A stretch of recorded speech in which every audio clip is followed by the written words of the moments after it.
Bonsoir, je m'appelle Stéphane Lélé, auteur-concepteur de livres vidéo et écrivain débutant. Et j'ai oublié de vous dire une chose très importante concernant la chaîne. Lors de sa toute première création, lorsque je me suis présenté à vous en tant que écrivain débutant et concepteur de livres vidéo, j'ai oublié également de vous informer que je suis également un écrivain vidéaste, produisant et créant des livres vidéo.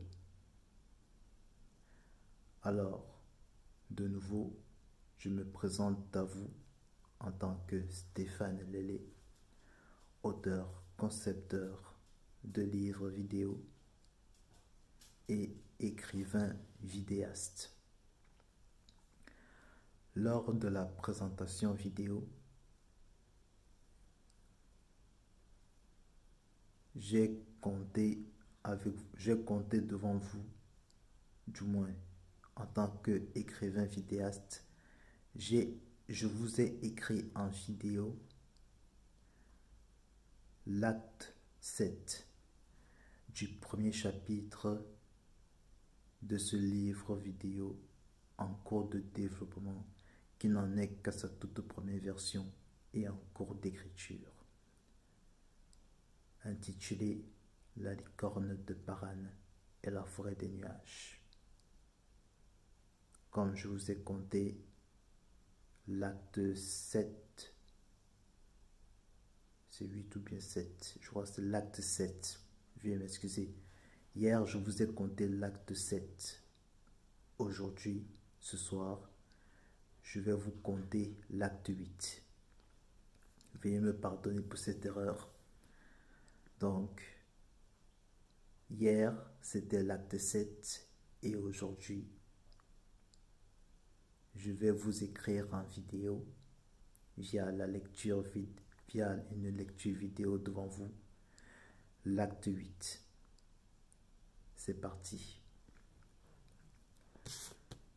Son ami Conrad, membre de cette commission, lui avait promis lors d'un dîner convivial dans sa résidence de l'aider à entrer en contact avec l'un des membres de la commission qui pourrait l'aider à obtenir ce prêt subventionné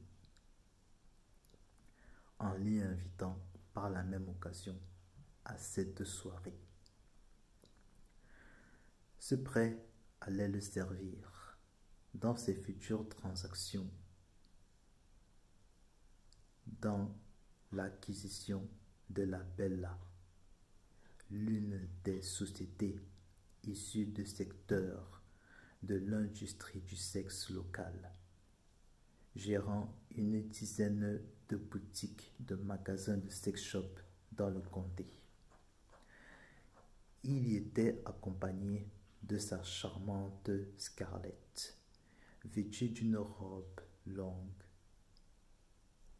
somptueuse, entrant en harmonie avec sa chevelure brune, scintillant, qui chaussa ses sandales à talons hauts, habillée d'une couleur sombre, luxueuse, dans cette scène de théâtre où on observe l'importance d'un homme d'affaires et influent par la beauté de celle qui l'accompagne. Le sentiment de fierté le porta, l'accompagna jusqu'au moment où elle retomba, lorsque son regard croisa celui de Shark. Il se demandait bien ce qu'il était venu faire ici. Le soupçon conseilla son intuition, son instinct d'y aller voir afin d'en avoir le cœur net.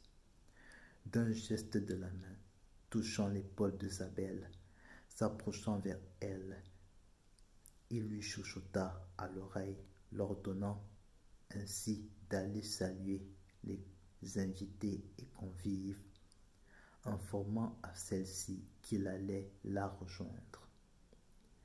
Elle fixa, leva la tête et entreaperçut Shark. Bizarrement, il perçut chez elle un état de bien-être et de satisfaction au moment où son regard, aux pupilles noisettes, croisa la silhouette svelte de cet homme. Et là, dans l'espace d'un instant, d'un baiser, elle s'exécuta. Tant qu'à lui, ses pas le dirigèrent vers Shark.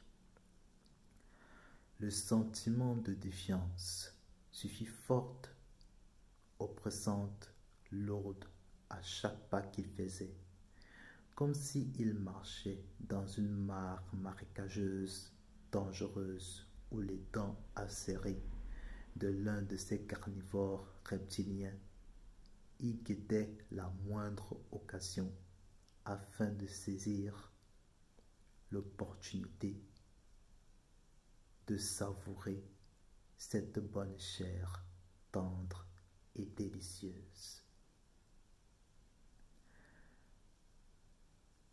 C'est tout pour cet acte 8. Je vous donne rendez-vous demain pour l'acte 9. Mettez en zone de commentaires ce que vous aviez pensé.